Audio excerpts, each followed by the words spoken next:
They took your name, your land, your language, but not your legacy.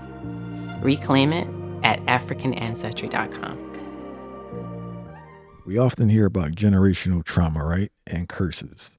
But what about generational healing? How can changing the way we eat contribute to healing and disease prevention for generations? So, what is carried on through the generations are the habits that influence the diseases and illnesses.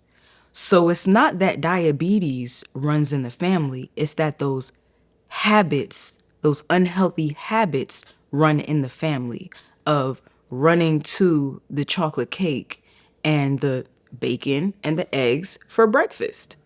So, once we shift the practices on a holistic level, we shift the frequency of the bloodline and we get to heal ourselves on a cellular level.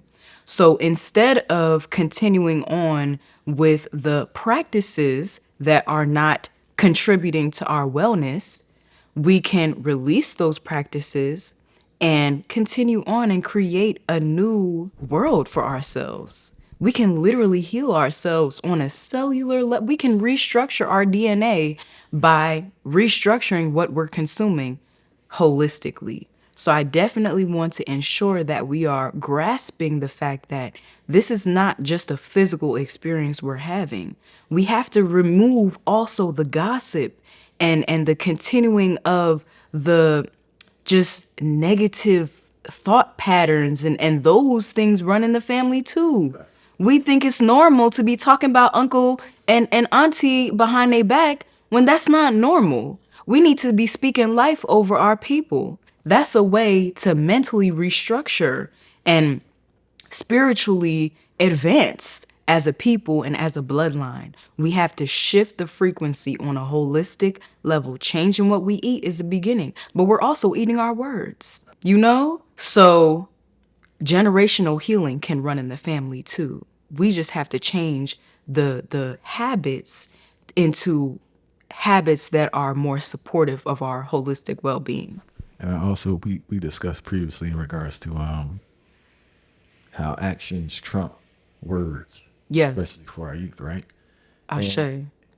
The example I'm gonna give you is a small sample size. I know people in statistics, right? But it is what I observe. The families, not all, but majority, their parents who have a certain consciousness about their health and are fit, their kids tend to replicate that. Not all the kids, but majority of the kids. Even in my own family, in my wife's family, her father still works out to this day. My wife is fit. Oh, praises. My father works out, and I'm fit. Give thanks. You know, so it's just like they didn't say anything, but that observation in regards to modeling behavior. I'm not saying it's a perfect, how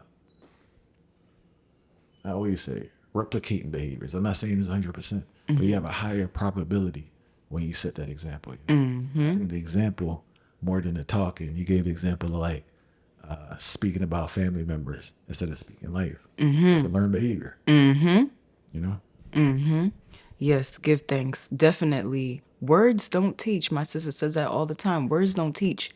Actions and behaviors speak louder than words. So when we're having a conversation, it's always an energetic conversation being had as well. There are codes being sent through the exchange that are beyond what words can say.